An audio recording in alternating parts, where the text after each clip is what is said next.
예, 두릅을 재배하는 곳은 뭐 산에다 할 수도 있고 뭐 산도 또 여러 가지 경세가 아주 그 가파른 경사면일 수도 있고 그다음에 또 북쪽 방향일 수도 있고 그다음에 논에 할 수도 있고 밭에 할 수도 있고 밭도 뭐 산 밑에 있는 밭일 수도 있고 평야지대에 있는 밭일 수가 있습니다.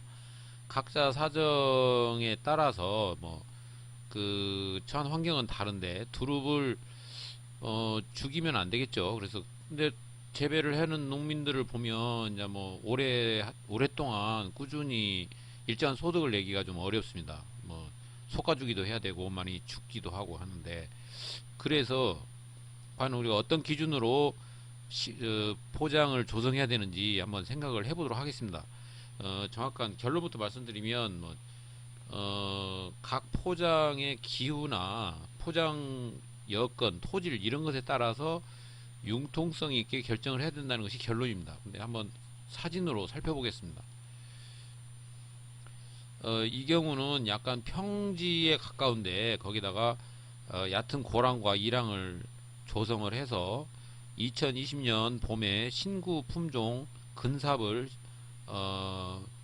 예를 들어서 그 고랑과 고랑 사이는 1m에 가깝습니다. 근데 모와 모 사이는 뭐 한 20cm도 안 되게 아주 촘촘하게 근삽을 했는데 10개월 정도 지나서 이제 여름 나고 가을이 돼서 보니까 사진에 보이시는 것처럼 대략 뭐 한 45% 이상이 죽었습니다. 거의 살아있는 게 한 사진상으로 보면 한 3, 40%도 안 되는 것 같아요. 그러니까 지금 나무 간격이 한 나무가 좀 우거진 것 한두 개가 우거져 있고 뭐 한 3m까지 안 난 것들이 보이시지 않습니까? 그러니까 실질적으로 25cm 간격으로 심었다고 하면 뭐 거의 뭐 한 30%도 생존하지 못한 것 같아요. 근데 어 과연 이게 이제 이 사진을 보고 아 이렇게 해야 되겠다 이런 결론을 쉽게 내릴 수가 없더라는 얘기입니다. 다음 사진을 한번 보시겠습니다. 자, 이 경우는 농민께서 정말 대범하시고 용감하신 분 같아요. 그러니까 평범한 평지 밭을 산 밑에 있는 밭을 포크레인으로 뭐 거의 우리 저 무덤을 만들듯이 물 빠짐을 확실히 하겠다는 굳은 신념을 가지고 커다란 봉분을 만들듯이 이렇게 물 빠짐이 좋게 조성을 해가지고 상단에다가 두 줄로 50cm 간격으로 이렇게 식재를 했습니다. 그래서 저희 동네에 있는 분이신데 2년차, 3년차 정말 그 컵을 씌워가지고 봄에 수확하기 전에 컵을 씌워놓은 것이 장관이었었습니다. 와, 저거 뭐지? 저거 되게 이쁜데 뭐 저거 재밌겠다 이런 느낌을 받았던 밭입니다. 근데 아쉽게도 4년차 됐는데 전부 다 죽어버렸어요. 그래서 이 사진에서 제가 굳이 하고 싶은 말은 이겁니다. 물 빠짐을 좋게 한다고 해서 반드시 그럼 절대 안 죽더라. 이거는 아니더라는 얘기입니다. 왜 죽었는지는 저도 잘 모르겠습니다. 근데 물 빠짐만 좋으면 다 산다. 이것도 아니더라는 것을 이 사진이 보여주고 있습니다. 그 다음에 이제 이 사진은 어, 산림청에서 뭐 이모 후계자 교육 자료나 이런 걸로 활용되는 건데 강사분께서 주장하시는 게 뭐 제법 저 지식도 있으신 분인데 이분이 주장하시는 건 이런 겁니다. 그러니까 무피복하고 그다음에 솔잎으로 피복 뭐 볏짚이나 솔잎으로 피복을 한 경우하고 비닐 멀칭을 한 경우 이 세 가지를 비교해서 어떤 것이 가장 좋은지에 대해서 강의를 하고 계십니다. 근데 이분 결론은 뭐냐면 무피복지가 가장 왕성한 생육을 보이더라라는 결론을 말씀하고 계십니다. 근데 과연 그럴까요? 제가 돌아본 바에 의하면 어, 반드시 그렇지는 않더라는 겁니다.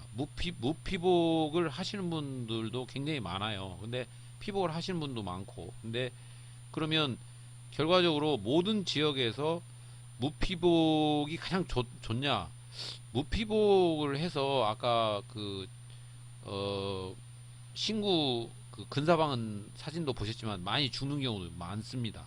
그래서 이분의 주장도 어, 무피복이 가장 좋다라고 단정적이진 않다는 것을 말씀드리려고 이 사진을 보여줬습니다. 그 다음 사진을 보시면 이 사진은 평지에 뭐 고랑 이랑도 없고 그냥 모간 간격은 굉장히 좁게 심으셨어요. 뭐 15cm 정도 되게. 그 다음에 주간 폭은 1m 정도 띄워가지고 이렇게 심으셨는데, 제가 이걸 3년 4년 계속 추적을 할 수는 없고, 아 이렇게도 심으셨구나, 과연 어떻게 될지는 앞으로 계속 뭐 지켜봐야 되겠지만, 이런 방법으로 심으시는 분도 있기 때문에 우리가 한번 생각은 해보자. 이런 데이터를 다 제가 취합을 해서 말씀드릴 수는 없고요. 이런 분도 계시더라. 그 다음에 이제 이 경우는 두릅을 재배를 해서 두릅을 수확하기 위한 식재 방법은 아니고, 이분은 그 근삽을 해서 묘목을 팔기 위해서 식재를 한 경우입니다. 그래서 꼬랑을 디귿자로 파셨어요. 그러니까 보통 꼬랑을 S자식으로 완만하게 파는데, 이분은 디귿자로 파신 경우고, 그 다음에 이제 뿌리를 채취해 가지고 이 번식을 시켜 가지고 묘목을 판매하기 위한 식재 방법은 이렇게 하셨다는 것을 보여드리는 겁니다. 그 다음에 이제 이 사진은 통상적으로 우리가 흔히 물 빠짐이 좋게 또는 관리하기가 용이하게 권장하는 게 뭐 1.5m, 폭은 1.5에서 1.8m, 또 모관거리는 뭐 70에서 1m 간격으로 심는 방법 중에 하나입니다. 근데 이렇게 해서 자 결과적으로 이제 이 사진을 보면 꽤나 관리가 잘 되신 것 같아요. 근데 과연 농업 소득은 어땠을지는 잘 모르겠습니다. 자, 이 사진은 일본 사진인데, 멀칭을 2년차에 벗기지 않고 계속 멀칭을 유지한 상태로 그루터기를 자세히 보시면 계속 두릅을 수확한 후에 잘라준 흔적이 보입니다. 그래서 특징이라고 하면 근삽을 하고 묘목을 식재를 하든 뭐 그 이후로 멀칭을 벗기지 않고 그 다음에 두릅을 수확하고 전부 잘라줘 버린 거죠. 그리고 그 다음에 이제 묘목 주변에서 분지가 계속 나지 않습니까? 근데 이 멀칭을 계속 이렇게 유지하게 되면 분지가 비닐 속이기 때문에 자랄 수가 없죠. 근데 이렇게도 재배를 하는구나 하는 특징이 있어서 이 사진을 가지고 와봤고요.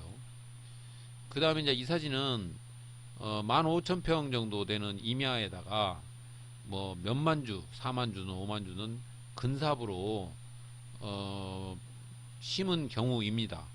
2020년 11월 달이기 때문에 거의 뭐 낙엽이 좀 제법 진 상태라서 이게 뭐 두릅 밭인가 싶을 정도로 잘 안 보이긴 합니다. 멀리 찍어서. 근데 엄청나게 큰 두릅 재배지인데, 뭐 대부분 이런 경우도 이렇게 산에다가 심는 경우도 많아서 이 사진을 가지고 왔고, 이제 결론을 말씀드리면 이렇습니다. 자, 뭐 1.5m, 1.8m, 뭐 주간거리 뭐 80cm 이런 정해진 틀이 없더라는 겁니다. 그리고 꼬랑도 평지냐 또는 뭐 적당하게 뭐 이것도 없더라는 겁니다. 그래서 그럼 뭐 어떻게 해야 되느냐? 물 빠짐이 좋으면 다 사냐? 그것도 아니더라는 얘기죠. 또 뭐 너무 드문드문 심으면 수확량이 적을 수도 있지 않습니까? 그래서 또 아주 촘촘하게 심는 경우도 많아요. 묘목값도 많이 들어가지만, 근데 촘촘하게 심어가지고 또 병에 걸리는 경우도 많고. 자, 그래서 제가 내린 결론은 이런 겁니다. 어디든 할 수 있다. 다만 첫 번째로 고려해야 될 게 토질, 물 빠짐이 좋은지, 뭐 토질은 또 경사도하고도 관계가 되겠죠. 그래서 그러니까 침수 피해뿐만 아니라 건조 피해도 많이 본다는 거죠. 봄 가뭄이 심한 경우에는.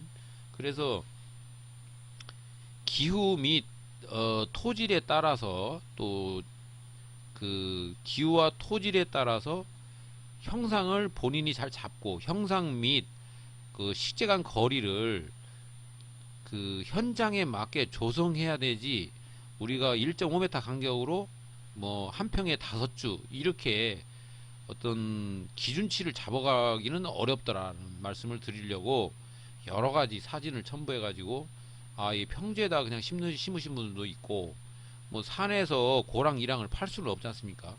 그래서 어 적당하게 뭐 건조 피해가 보지 않고 또 침수 피해를 보지 않고 이런 식으로 포장지를 잘 조성을 해서 해야 되는 것은 농민이 결정해야 될 사항이다. 어떤 표준치는 없더라라고 말씀드리려고 이 영상을 촬영했습니다. 감사합니다.